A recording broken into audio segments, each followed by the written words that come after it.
Hello, I'm Jane Morris, and in this presentation I'll cover the risk assessment of genetically modified insect-resistant cotton, known as BT cotton, for general release and cultivation in southern African countries. In this presentation I'm not going to talk about what BT is and how it works, but if you would like more information on this, you should have a look at my presentations on BT maize, particularly the one on BT maize for food and feed use. In that video, I give much more background on BT toxins in general. We'll briefly cover, firstly, what different types of BT cotton are already grown around the world and also in southern Africa, and how do we go about assessing the risks for human health and the environment. We'll then go through the full risk assessment for two particular BT cotton events as examples. Many different types of BT cotton are cultivated around the world in at least 15 countries. The global area of GM cotton in general is around 25 million hectares, which represents about 80% of the total cotton grown. In fact, more countries have adopted GM cotton than any other GM crop, mainly because the primary use is for fibre rather than for food or feed, so its introduction has been less controversial. Having said that, however, in fact, although the main use is for cotton fibre for textiles, cottonseed oil is in fact used in many processed foods such as mayonnaise and potato chips. Cottonseed cake or meal, the residue after the oil has been extracted, as well as the hulls, are used in animal feeds. And then there are also some peripheral uses as a fertilizer, or in the case of the oil, in some cosmetics. There are at least 11 unique transformation events that have been approved in various countries. In some cases, these contain genes for other traits, or even genes other than BT for protection against insect attack. And many of these events are also available in stacks with other traits through conventional crossing. The BT genes in approved events include Cry1AB, Cry1AC, Cry2AC and Cry1F. So how important is cotton in southern Africa? Well, the biggest producers in the world are China, India, Brazil and the United States. But nevertheless, quite a number of countries in the southern African region do grow some cotton. These include Zimbabwe, Zambia, Malawi, Tanzania, Botswana, Mozambique and South Africa. South Africa is the only country in the region growing GM cotton, though the cotton crop represents a small area of planting, around 8,000 hectares. So why should we be interested in growing BT cotton in southern Africa? Well, there are a number of lepidopteran pests that infest the cotton crop and that can be controlled by BT. The main one is the cotton bollworm, but there is also the red bollworm, two species of spiny bollworm and the pink bollworm. These can all cause major damage to the crop, sometimes leading to losses as high as 60%.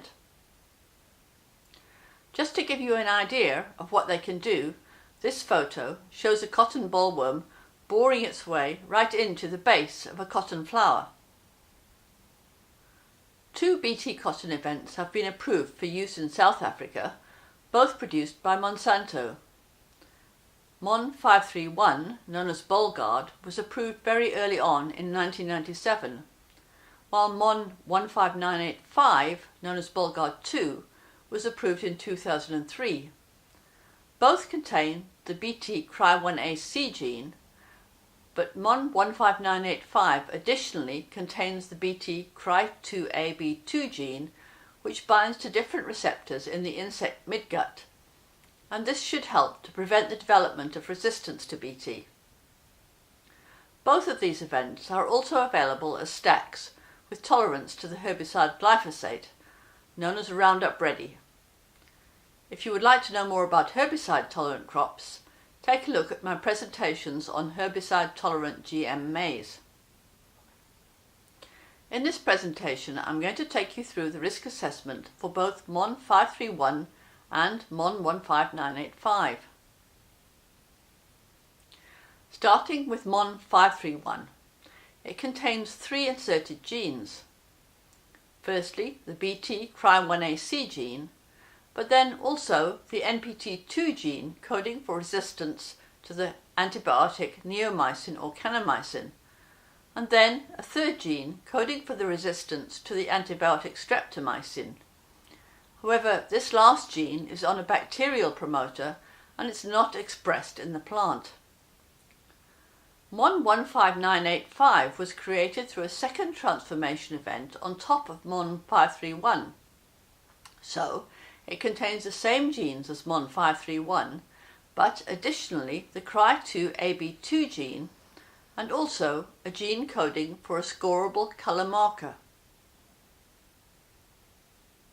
MON531 was created through agrobacterium transform' and it contains 1 copy of the Cry1ac gene modified for expression in plants, as well as an inactive 3' portion of the same gene inserted head to tail at a single locus. Single copies of the NPT2 and AAD genes are also present. The event was shown to be stable over 8 years of field testing in the States. Expression levels were variable, up to 9 micrograms per gram fresh weight for Cry1ac and 15 micrograms per gram fresh weight for NPT2. MON15985 was subsequently created by biolistic transformation of MON531. There is a single copy of a synthetic Cry2AB2 gene with transcriptional activation modulated by a 5' untranslated sequence from a Petunia heat shock protein. The sequence coding for a chloroplast transit peptide is fused to the gene to direct the expressed protein to the chloroplasts. The reason for this is that it leads to much higher levels of expression due to the presence of multiple chloroplasts in a cell. The UIDA gene codes for beta-glucuronidase, or GUS, included as a scorable marker, and both genes are inserted as single copies at a single site. Cry2AB2 levels were up to 43 micrograms per gram fresh weight, and GUS was up to 106 micrograms per gram fresh weight, so the expression levels are considerably higher than the expression levels in MON531. We look first at the food and feed safety issues for MON531. Cry1ac is a Bt protein with a history of safe use and is also found in several Bt maize varieties. It degrades rapidly in gastric fluid. Acute oral toxicity studies in mice showed no effect even at the highest dose levels. The NPT2 protein shows no homology to known protein toxins or allergens and also showed no effect in acute oral toxicity studies. Since the product of the AAD gene is not expressed, we don't need to be concerned about its safety. Cottonseed oil is used in human food products, but it contains no detectable protein, and so in fact the gene products are not going to be present in human food. Compositional analysis of MON531 showed no difference from conventional cotton, including in levels of the antinutrient gossypol. 28-day feeding studies with rats and dairy cows showed no adverse effects, and a feeding study using raw cottonseed fed to bobwhite quail also showed no adverse effects. Over the years, concerns have been expressed about the use of antibiotic resistance markers in GM crops, and more recent events no longer use such markers. The main concern has been the possible transfer to bacteria, either in the gut or in the soil. However, there is in fact no evidence of such transfer, and the consensus is that the risk is virtually zero. Even if transfer did occur, there would be no clinical significance. There are already low levels of naturally occurring resistance to neomycin in soil bacteria, and any transfer would not impact on this. Moving on to the food and feed safety of MON15985, we look at the additional gene products in that event. Like Cry1AC, Cry2AB2 is also a Bt protein with a history of safe use. It's found in several Bt maize varieties. It degrades rapidly in gastric fluid. Acute oral toxicity studies in mice showed no effect even at the highest dose levels. The Gus protein shows no homology to known protein toxins or allergens and also showed no effect in acute oral toxicity studies with mice. Compositional analysis compared MON 15985 with conventional cotton and with MON 531 over a series of 8 field trials. All variations were within the normal range for cotton. A 90-day feeding study with ground cottonseed in rats showed no adverse effects, and also a 56-day feeding study with cotton meal in channel catfish also showed no adverse effects. No differences in agronomic performance between MON 531, MON 15985 and conventional cotton have been found in a series of field trials in the US and elsewhere, except for the impact of the introduced traits. In practice, the actual performance of the Bt cotton is going to vary depending on management practices and climate.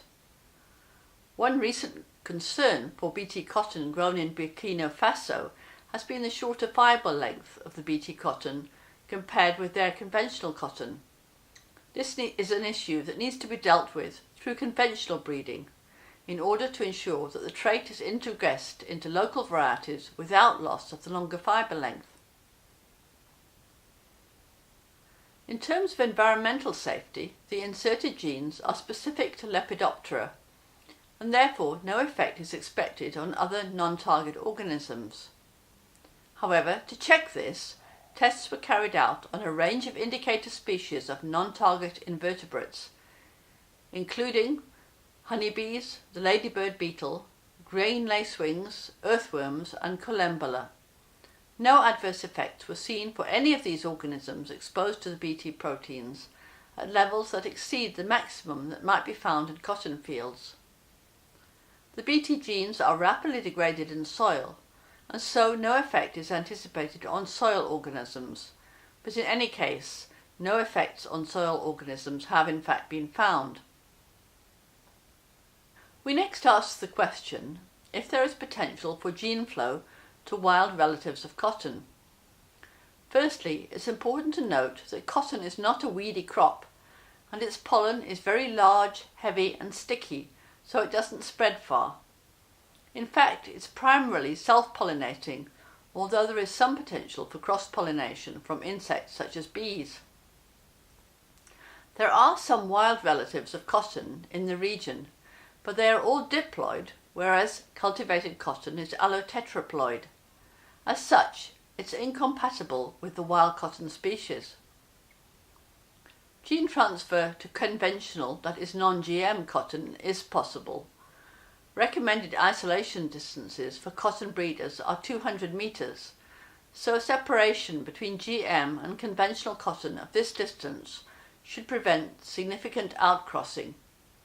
This, of course, is not an issue of safety, but rather an issue of consumer rights to know, since gene transfer to non-GM cultivated cotton would not result in adverse effects to human health or the environment. Another concern for Bt crops is that the target Lepidopteran pests could develop resistance to Bt. As I said earlier, the inclusion of 2 Bt genes in MON 15985 is one way to delay the onset of resistance. However, in addition, any release needs to be accompanied by a resistance management strategy and ongoing monitoring. The requirement for a non-Bt refuge is generally standard, and it's normally 20% for cotton, but the size of this could potentially be reduced in the case of MON 15985 because of it carrying 2 Bt genes. Compliance monitoring is essential, and it's also essential to explain to farmers the importance of the refugia. These are all issues that I go into in a separate presentation on managing resistance to Bt. So, overall, having gone through the risk assessment, we can state that no hazards were identified that would lead to significant harm to humans or the environment, and that the likelihood of any harm materializing can be considered negligible. The overall risk is therefore also negligible, and from this perspective, regulators could be confident that they could give approval to general release of MON 531 and MON 15985 in the Southern African region. There is, however, one more aspect that might be considered, and that is the issue of socio-economic impacts. Every country decides, according to their legislation, whether they will take socio-economic impacts into consideration, and of course these may be either negative or positive. A lot has been written about the difficulties of carrying out socio-economic assessments, particularly ex-ante assessments, that is ahead of any approval. There's no clear methodology, and while many countries include socio-economic issues in their legislation, few have a clear idea as to how to go about it. However, now that BT cotton has been introduced in many countries, including South Africa, there is a growing body of ex-post data concerning socio-economic impacts. Globally, and also in South Africa, the introduction of BT cotton has had an overall positive effect based on ex-post assessments. The benefits are clear in terms of increased farm income, higher yields, and decreased use of pesticides. However, in South Africa, the cotton crop as a whole, and particularly for small-scale farmers, has been negatively impacted by closure of cotton gins, unavailability of credit, and low cotton prices. These are factors that are outside the ambit of a risk assessment for BT cotton. So, we can reach the final conclusion that MON 531 and MON 15985 can be safely cultivated in Southern Africa. Note, however, that each BT event should be assessed on a case-by-case basis. However, the methodology that I've shown you here can be easily followed for other events. Thank you.